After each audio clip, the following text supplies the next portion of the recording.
चाहूँगा बोलने की बात कर और साथ में ये अनुरोध करूँगा कि जितने कवियों ने कवित्रीण रचना पढ़ी है, आप पीछे मुड़ के देख लीजिए। मैंने ऐसा कोई नहीं जिसकी रचना पर भरपूर प्रशंसा ने की हो, उत्साहवर्धन में की हो। और उस दृष्टि से देखें तो मैं अध्यक्ष की गरिमा को निभाने में असफल रहा, क्योंकि अध्यक्ष की गरिमा होती है, थोड़ी व्यंग की बात है, अध्यक्ष की गरिमा होती है कि वो ओठ पे ओठ रख के बैठा रहे और गंभीरता को ओढ़े रहे, कहीं से भी उसकी गतिविधि ऐसी ना हो कि वो हल्का लगने लगे। अगर वाह वाह करेगा तो हल्का हो जाएगा, ताली बजाएगा तो हल्का हो जाएगा। उस गरिमा का निर्वाह करने में मैं असफल रहा, इसके लिए मैं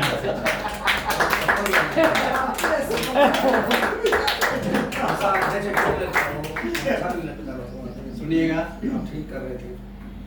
मन को एक अलग ढंग से बना करके कि माँ मुझे कैसी लगती, उसका सौंदर्य कैसा लगता है, माँ का नक्शिक। डॉक्टर साहब आपको हमें मुड़ के देखना पड़ेगा। माँ का सौंदर्य जिन दो चरणों के आसन पर, जिन दो चरणों के आसन पर मैं शैशव में श्री करता था। जिन दो चरणों के आसन पर मैं शैशव में श्री करता था। श्री श्री के स्वर से संचालित दो दृग्मय निरखा करता था। श्री के स्वर से संचालित दो दृग्मय निरखा करता था। करता विलंब देती झिड़की, अरविंद जी बंद करिए। करता विलंब देती झिड़की, ले ले मेरे शैशवी नाम। करता विलंब देती झिड़की, ले ले मेरे शैशवी नाम। तेरे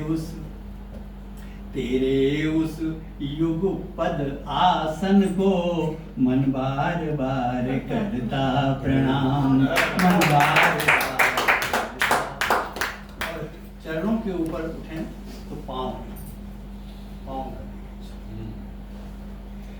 जिन पाँव पर खंती मनती बिन किए न करता कभी शयन। क्या बात है। श्री श्री बिन किए न करता कभी शयन। जिन पाँव पर खंती मनती बिन किए न करता कभी शयन। कौड़ा से गंगा घसियारा, गैया का करता अनुशीलन। बहुत गैया, देखिए हमारी बहुत पुरानी रचना है, भूल जाते हैं। जिन पाँव पर खंती मनती बिन किए न करता कभी शयन। कौड़ा से गंगा घसियारा, गैया का करता अनुशीलन। जिन भूल गया भाई, धूर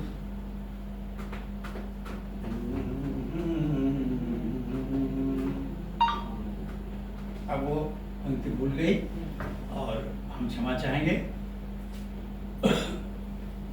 कि जीवन संबल उन पाँव को, जीवन संबल उन पाँव को मन बार बार करता प्रणाम। एक पंक्ति में भूल गया, क्षमा चाहेंगे। अब आगे देखें कितनी याद आती है। पाँव के ऊपर जंघाएं, जिनका श्रृंगारी कवियों ने अनेक प्रकार से वर्णन अपने नक्शिक वर्णन में किया है, और वो जंघाएं मुझको कैसी देती हैं। जिन दो जंघाओं पर घड़ियों मुझको झूले का सुख मिलता। क्या बात है, बहुत सुंदर। था टिका, अब वो दृश्य देखें, था टिका एक पर अधोभाग, ऊर्ध्वांग दूसरी पर हिलता था टिका एक पर अधोभाग, ऊर्ध्वांग दूसरी पर हिलता। शेषासन प्रियतर उरुद्वय को, शेषासन प्रियतर उरुद्वय को, शेषासन प्रियतर उरुद्वय को, मन बार बार करता प्रणाम। देखिए मजा नहीं आ रहा है पूरा, क्यों मैं भूल ना हो। कोई बात नहीं, लेकिन समझ में आ रहा है। इसे में आ रहा है, एक बार फिर से देखिए इस चित्र को। आपका भाव सब समझ में आ गया। जिन दो जंघाओं पर घड़ियों मुझको झूले का सुख मिलता, था टिका एक पर अधोभाग, ऊर्ध्वांग दूसरी पर हिलता। माथे पर थपकी मुख पर दृग, माथे पर थपकी मुख पर दृग, कानों में लोरी मन विराम। माथे पर थपकी मुख पर दृग, कानों में लोरी मन विराम। शेषासन प्रियतर उरुद्वय को, मन बार बार बहुत सुंदर, बहुत सुंदर। अब जंघाओं के ऊपर कट है वाजपेयी जी। कट का क्षीण होना सौंदर्य का प्रतीक है, और उसको मैंने किस दृष्टि से देखा है। जिस कटि पर टिका टिका अटका, अभी चल चलता आंगन आंगन। जिस कटि पर टिका टिका अटका, अभी चल चलता आंगन आंगन। कर लेता छेई तेल द्वार, कर लेता छेई तेल द्वार, मेला तीर्थाटन देशाटन। और बिंब देखें कि मम कर परिग्रीवा कर, मम कर परिग्रीवा कर, निज कर कर मुझे संवारे सभी काम। मम कर परिग्रीवा कर, निज कर कर मुझे संवारे सभी काम। मम उर्ध्वय वेष्टित, मम उर्ध्वय वेष्टित, कृष कटि को मन बार बार करता। और कटि के बाद मैं उस अंग का वर्णन करने जा रहा हूं जिसे आज तक कोई श्रृंगारिक कवि छू नहीं पाया,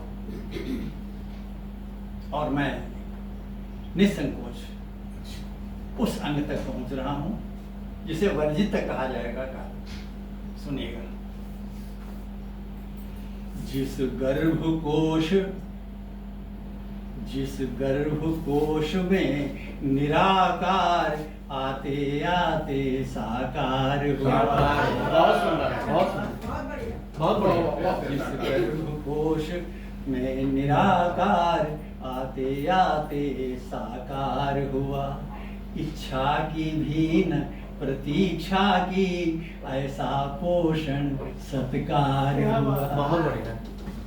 इच्छापेक्षी तरुकल्प लगा।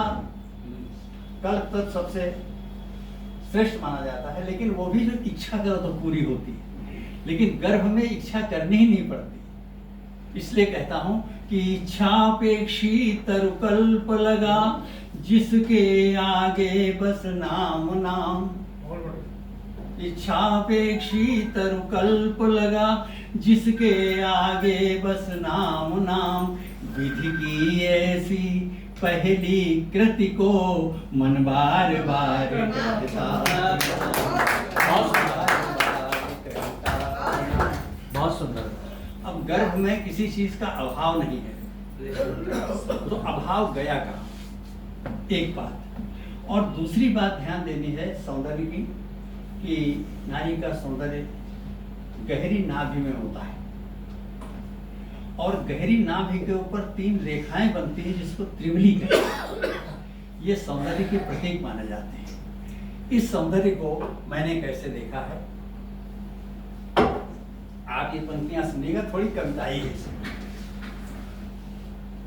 कि भीतर अभाव भीतर अभाव पाया न ठाव, वहाँ अभाव कहीं है ही नहीं घर में। सही बात। भीतर अभाव पाया न ठाव, तो बाहर आकर वास किया। गंभीर नाभि में सीमित कर, त्रिवली से उसको बांध दिया। बहुत सुंदर। क्यों बांध दिया? विस्तार अभाव न कर पाए, ऐसी कर दी सब रोक थाम। विस्तार अभाव न कर पाए, ये मातृत्व है। ऐसी कर दी सब रोक थाम, तेरी ऐसी सुव्यवस्था को मन बार बार करता बार बार। और दो और छंद सुनाएंगे बस। क्या बात। उसके बाद आपका काम शुरू हो जाएगा। कुछ तो आ रही है यहाँ तक।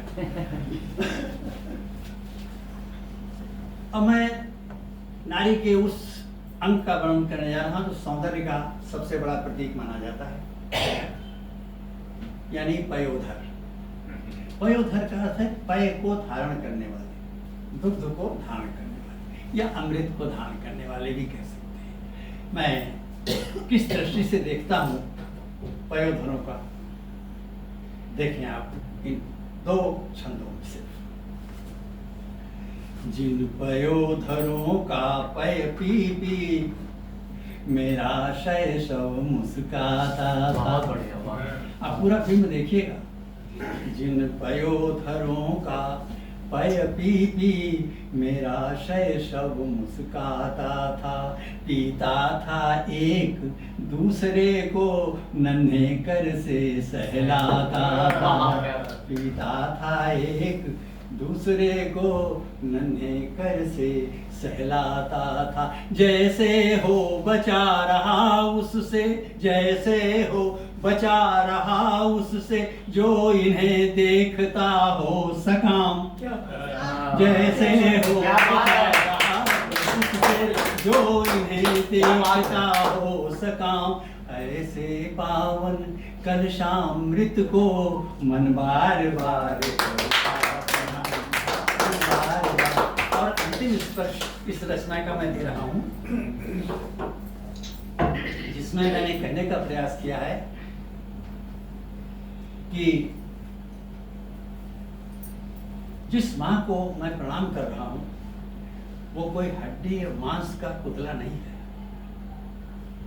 वो उसके भीतर समाहित मातृत्व है जिसके कारण वो प्रणाम है। पंक्तियां सुनिएगा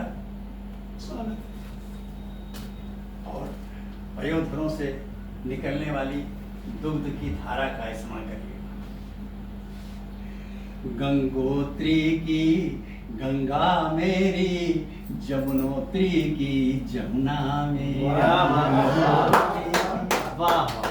गंगोत्री की गंगा मेरी, जमुनोत्री की जमुना मेरी। दोनों के पावन संगम सा, मैं शुक्ल श्याम रचना तेरी।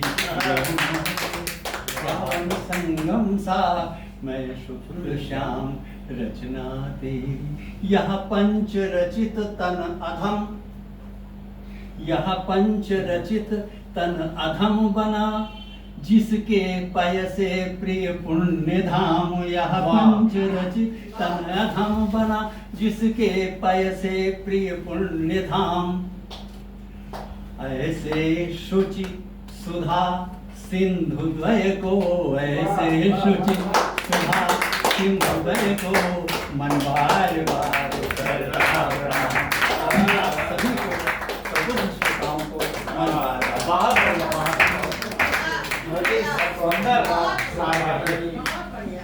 एक बार फिर से बहुत जोर से तालियां।